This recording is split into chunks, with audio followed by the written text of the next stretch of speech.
Hi అండి, welcome back to our channel అమ్మ చేతి మధురం. ఇవాళ వీడియోలో స్పెషల్ రెసిపీ అటుకుల పాయసం ఎలా ప్రిపేర్ చేయాలో చూద్దాము. పాయసం తొందరగా చిక్కబడిపోకుండా పల్చగా ఉండేలాగా ఎలా ప్రిపేర్ చేయాలి, కొన్ని టిప్స్ పాటిస్తూ మనం తయారు చేసుకుందాము. మీరు కంప్లీట్గా వీడియో చూడండి, చాలా ఈజీగా మనం ఇంట్లోనే ప్రిపేర్ చేసుకోవచ్చు. చాలా కమ్మగా ఉండే పాయసం.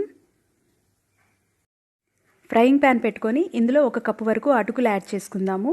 గ్యాస్ని లో ఫ్లేమ్లో ఉంచుకొని డ్రై రోస్ట్ చేసుకోవాలి. అంటే నెయ్యి కానీ ఏది యాడ్ చేసుకోకుండా ఫ్రై చేసుకోవాలి. దగ్గర ఉండి కలుపుకుంటూ ఉంటే మాడిపోకుండా అన్నీ ఈక్వల్గా ఫ్రై చేసుకోవాలి.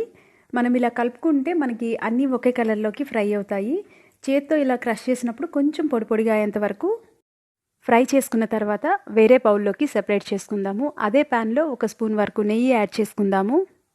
నెయ్యి కొంచెం కరిగిన తర్వాత ఇందులో డ్రై ఫ్రూట్స్ కూడా ఫ్రై చేసుకుందాము. కొన్ని జీడిపప్పు పలుకులు యాడ్ చేసుకొని ఫ్రై చేసి క్రష్ చేసి పెట్టుకున్న బాదం పప్పు పలుకులు, ఎండు ద్రాక్ష కూడా యాడ్ చేసుకొని మంచి కలర్ వచ్చేంత వరకు ఫ్రై చేసుకున్న తర్వాత వీటిల్ని కూడా వేరే ప్లేట్లోకి సెపరేట్ చేసుకుందాము.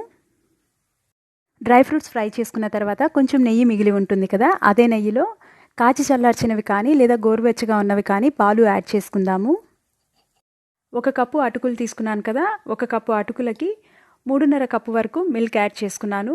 అంటే 3 కప్పుల కంటే కొంచెం ఎక్కువగా మిల్క్ యాడ్ చేసుకున్నాను. మిల్క్ బాగా బాయిల్ అయిన తర్వాత ఇందులో ముందుగా ఫ్రై చేసి పెట్టుకున్న అటుకులు కూడా యాడ్ చేసుకుందాము. మనం అటుకుల్ని ఫ్రై చేసుకోకుండా యాడ్ చేసుకుంటే పాయసంలో అటుకులు తొందరగా మెల్ట్ అయిపోయి పాలని అబ్జర్వ్ చేసుకొని చిక్కగా అయిపోతుంది. మనం ఫ్రై చేసుకోవడం వల్ల అలా అవ్వదు. చూసారు కదా, కొంచెం మెత్తగా అయిన తర్వాత అటుకులు ఇందులో 3/4 కప్పు వరకు షుగర్ యాడ్ చేసుకుందాము. మీకు స్వీట్ ఎక్కువ కావాలంటే ఇంకొక స్పూన్ ఎక్స్ట్రాగా ఇంకొంచెం యాడ్ చేసుకోవచ్చు. ఇందులో ఇలాచీ పౌడర్ కూడా యాడ్ చేసుకుందాము, మంచి ఫ్లేవర్ ఉంటుంది. నేను 1/2 స్పూన్ వరకు తేనె కూడా యాడ్ చేసుకుంటున్నాను. తేనె కంప్లీట్గా ఆప్షనల్, మీకు ఇష్టమైతేనే యాడ్ చేసుకోవచ్చు, బట్ ఫ్లేవర్ ఇంకొంచెం యాడ్ అవుతుంది. షుగర్ బాగా మెల్ట్ అయిన తర్వాత 4 నుంచి 5 నిమిషాల వరకు కుక్ చేసుకున్న తర్వాత చివరిగా మనం 1 స్పూన్ వరకు నెయ్యి కూడా యాడ్ చేసుకుందాము. 2 నిమిషాల పాటు ఉడికించుకొని గ్యాస్ ఆఫ్ చేసుకుందాము. మీరు ఇలా చేసుకోవడం వల్ల పాయసం అసలు చిక్కబడకుండా మనం ఎలా ప్రిపేర్ చేసుకుంటామో అలాగే ఉంటుంది. ఈ పాయసంని మనం దేవీ నవరాత్రుల్లో అమ్మవారికి నైవేద్యంగా కూడా సమర్పించుకోవచ్చు. ఇంకా కృష్ణుడికి ఇష్టమైన ఈ స్వీట్ని మనం కృష్ణాష్టమి రోజు కూడా తయారు చేసుకోవచ్చు. చాలా కమ్మగా ఉంటుంది.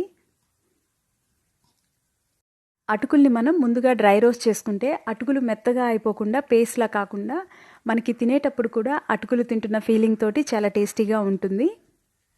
మీరు కూడా ట్రై చేసి చూడండి. మీకు ఈ రెసిపీ నచ్చినట్లయితే ఒక లైక్ చేయండి. మీ ఫ్రెండ్స్ తోటి, రిలేటివ్స్ తోటి షేర్ చేయండి. సపోర్ట్ చేసి సబ్స్క్రైబ్ చేయండి అమ్మ చేతి మధురం ఛానల్ని. పక్కనే ఉన్న బెల్ ఐకాన్ని ప్రెస్ చేస్తే మీకు రెగ్యులర్గా నోటిఫికేషన్స్ వస్తాయి. Thank you.